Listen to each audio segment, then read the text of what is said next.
Well, ladies and gentlemen, boys and girls, welcome back to another edition of 1911 Syndicate. Yep. Today, we're talking about the B&T GHM9 Gen 2. Before we get into that, go ahead, Jake. I don't know why I just decided to do this. I don't know what just happened. It's a weird shoulder. It's weird, but I just, don't know why I did that. So apologies, everyone at home. But ladies, this could be yours. Be yours. So, Stupid. what do you need to know? Our channel's very organic. It allows us to keep our opinions as raw as humanly possible. We don't really do a lot in the way of sponsorships that will change over time. So there's a couple of ways that you can support our channel since we keep this a shill-free experience. One would be, we have Patreon linked below. That's just a great way to go give us a couple bucks and Show say thank you for the content. And we do some behind-the-scenes stuff over there. And there's that, but also the 1911 Syndicate is actually a real estate brand. We basically work inside of the tactical community of mill, LE guys, all that kind of stuff. If you are interested in buying land to build a private shooting range or build a property, expect very direct communication when you do that. We get probably 80% of our requests are that, and it's a giant fucking waste of our time for the most part. So just understand, if you send us that, we're coming back at you. That's about it. That's it? Yeah. That was good. A little aggressive, but I liked it. Yeah, well, I'm an aggressive man, so. You have on your APC9. Yeah. Reason why is we're going to kind of go over the differences, similarities with these two guns. Fantastic. Before we kind of jump into the nitty gritty, our relationship with B&T. My relationship with B&T to get this is there is none. So my boy, Dan the man, he, we kind of hit it off at a gun store. He's become a friend. I had him over for Friendsgiving. Bromance? Bro, yeah, he's my man. Yeah, he's the shit. I love him. And he bought this and kitted it all out and was kind enough to let us review it. Sweet. So that's where I got this from, and that's our relationship with B&T. Thanks, Dan. I know B&T a little bit. Nothing's ever amounted from it. They've never sent anything to test or anything, but maybe someday. Maybe someday. I would hope so. Someday. But for now, thank you, Dan. Yep. So thank you, Dan. Appreciate you. Let's get into what a GHM9 stands for. Jake, do you know what a Grasshopper Mouse is? I do. What is it? Go ahead. It kills scorpions. Oh, well, you jumped to the end of my fucking little pitch here, you asked me. cockbag son of a bitch. Asked me I said, do you know what it is? And you said it kills scorpions. That's what it is. It's a scorpion killer. So a Grasshopper Mouse, and I'm going to hit you with some science right here, Okay. is a mouse that is found in the Southwest that primarily eats scorpions. Okay? Which is so badass. Which is pretty cool. Now, check this little bit of tidbit for you. The Grasshopper Mouse and the bark scorpion, which is actually the scorpion that they feed on the most, Awesome. have evolved so closely together that when the bark scorpion stings a Grasshopper Mouse, it has developed a genetic trait to lessen the effects of the venom, to the point where it's a nuisance more than anything, and they still eat the shit out of that scorpion. It's awesome. Is that not cool? It's awesome. Yeah. I love it. So why would someone call this a Grasshopper Mouse if they eat scorpions? What's another 9mm PCC that is named, go ahead, Jake. The scorpion. So it's a little dig, I would say. Oh, maybe, it's a dig. Maybe throwing a little shade. It's amongst the more innovative, clever names. I think it's so badass. I think it's awesome. And one thing that we'll cut into the video, I'm not going to disassemble the gun for you, but there is, underneath here, laser engraved, a Grasshopper Mouse eating a scorpion. That's fantastic. Which again, I love little shit like that. That's so cool. Just throwing a little shade, having a little fun. Hey, our gun eats your scorpion. It does. I mean, well, clearly. I mean, we all know that we're giant fans of scorpions, right? A Derringer could beat a scorpion. So, kind of cool. And the story that I found online is Brugger of Brugger and Thomet, B&T, Brugger, was kind of tasked with naming this gun. And he kind of came up with that as a joke. And everyone's like, that's what we're fucking using. Yeah. So they just kept it. Yeah. So GHM9, APC9. I don't know what APC stands for, but Advanced Patrol Carbine. cool. I think. That sounds right. I think. I'll take it. You convince me. Before we go any further, too, I did mention in the beginning, this is a Gen 2 GHM. Which is important based on my little knowledge. Correct. Yeah, and I was going to do that near the end, but I'm just going to go over it now. It's important because the Gen 1s would not feed hollow points reliably. Okay? So Gen 2s came out, they fixed the Gen 2 feed and hollow point issues, and then they added a couple other little knick-knack upgrades that we're going to get into here in a minute. Okay. Cool. So what we're going to do is kind of the breakdown of these two guns is I'm going to go over similarities and differences kind of at the same time. Okay. So we're going to kind of what would you call that? Tag team? Eiffel Tower this? Never Something like that? run a tag team with you. High five at the end? Nope, not gonna happen. So differences, let's see here. This is one of the Pro models because the Pro models have the ability to run different lowers. As we know from APC stuff, the GHM can also run the standard B&T mags. Yeah, which is what my APC is. Or you can get the GHM G lower, right? Which would stand for Glock, okay? They also have a lower that will run P320 SIG mags. Yeah. And Dan is gonna buy the lower for this from an aftermarket company that allows him to run Scorpion mags. A little bit of irony in that. I think so, right? Yeah, I mean, I'm like eating your mags as I spit out the carcass. It's like cannibals that eventually have a love affair. Like, what? I thought you were gonna eat each other. And that one, weird. Why'd your brain automatically go to cannibalism? Well, because one's gonna eat each other, but they're not the same species, so it wouldn't be cannibalism. So what's you need to go back to college, what's son. What's the next point? Okay, you son of a bitch. Let's see here. The APC was the first gun that they developed for their pistol caliber carbine line. Okay. Something kind of cool about that is they soaked up a lot of the costs in R&D and research in making that. So when they made this, they just had to tweak a couple things, and it kind of seamlessly integrated. So they changed the bolt a little bit. Okay. So it can run, you know, the first GHMs could only run their mags. The Gen 2s now, they fixed the hollow point issue and made it so the bolt accepts the multiple magazines from different companies, okay? Word. Differences too, one of the interesting thing about the APC and the GHM that I found, the APC was originally designed kind of for military law enforcement use. Yes. So that has a Teflon coating on it, which helps resist against salt water, permissive environments, things of that sort. Yeah. This is meant to be more of a commercial model to where, I don't know, many civilians dive in with their GHMs. So there may not be a need for a Teflon coating. I do, but I'm not the norm. Oh, you do. In your Black Ops? Don't worry about it. The GHM has very similar recoil system. So it has a recoil spring and a hydraulic buffer in it. Yeah. Same with the APC. The difference is the recoil spring in the GHM is not captured integrally like it is in the APC when you take it apart. So it just kind of shoots out. You got to make sure it doesn't hit you in the face. Okay. Right? The buffer too, so they have a hydraulic buffer system in the rear of the gun on this and that. The difference in the GHM is the hydraulic buffer is in the bolt carrier group itself. This one, it's attached to the back bolt. Yeah. Okay. So you will notice a little bit of different recoil impulse on both because there's a little bit more mass with the hydraulic buffer on the BCG. Yeah. Where that is fixed, so the BCG just springs off of it. So it is a little different, but it's negligible, man. Not much. Negligible. Not much. I don't know if we're going to talk about that later. Go ahead. I was just saying in terms of like what it feels like to shoot. Yeah, we will. Okay. Yeah. Yep. As I had mentioned, this is supposed to be more of a commercial market, so mass-produced, still same quality, but little easier to produce these than those. And they also really hit their, aftermarket's not the word, but they have a lot of accessories and parts you can buy for this. Aftermarket support. Well, it's not even, maybe not even it's not, right? It's factory stuff. Exactly, so factory support. People are gonna roast us for not knowing what to say there. There's a lot of shit you can buy for it, everyone's kind of there's a lot of shit. The message oh, big difference that some people get hung up on. This has a reciprocating charging handle when you shoot it. That does not. Yep. It doesn't necessarily bother me at all.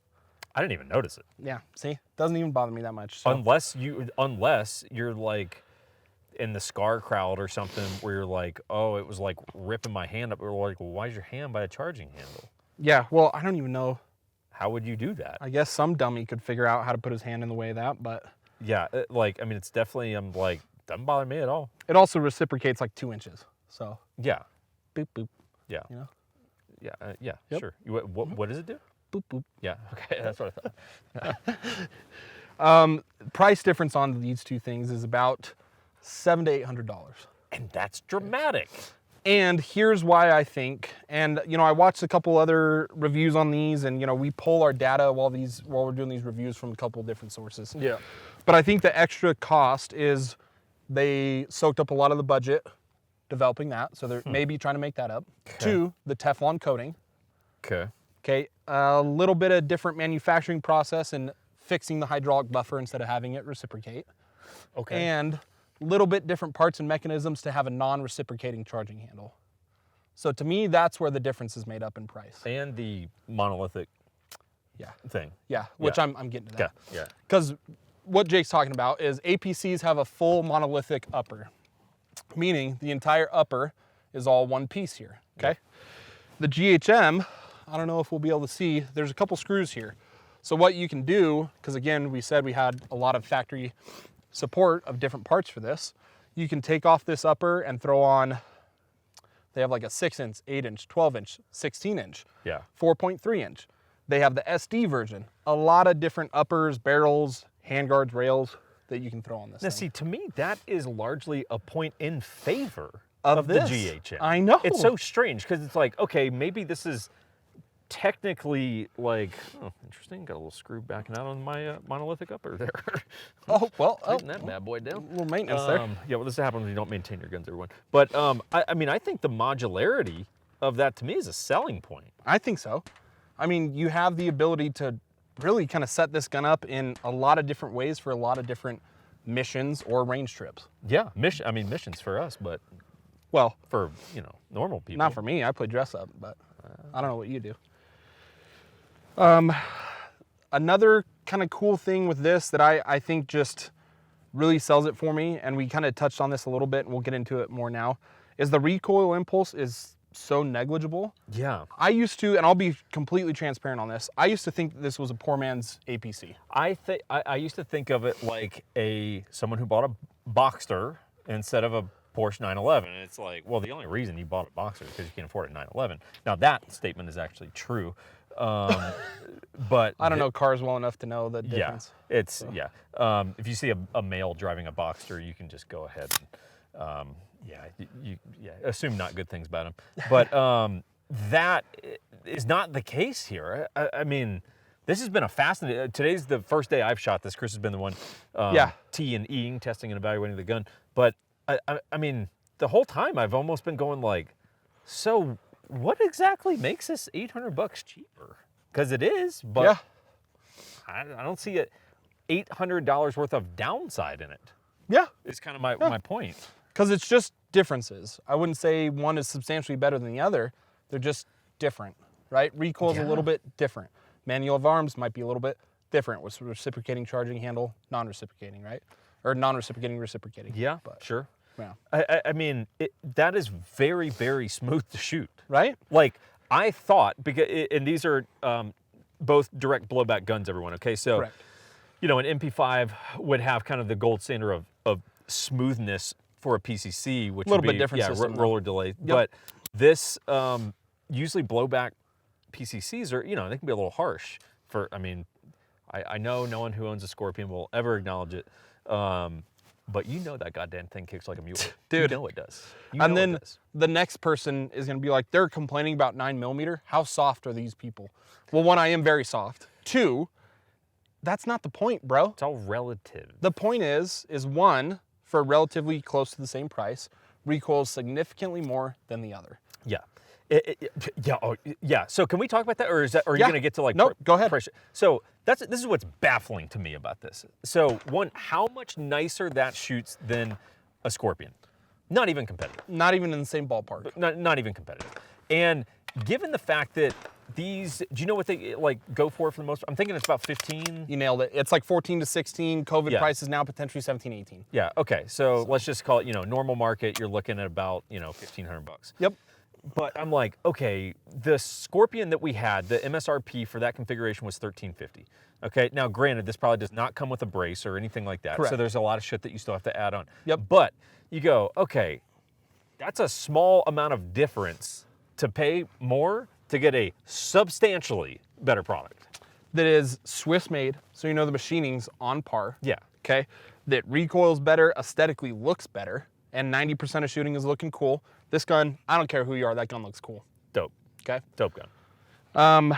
I think that there really is no argument anymore after shooting this, reviewing it, that the Scorpion is even a competitor against this. It's not. And if someone's gonna, balk at the $200 price point, like, dude, save for another month. Like, you will be go to Starbucks for a month. Starbucks for a week probably, right?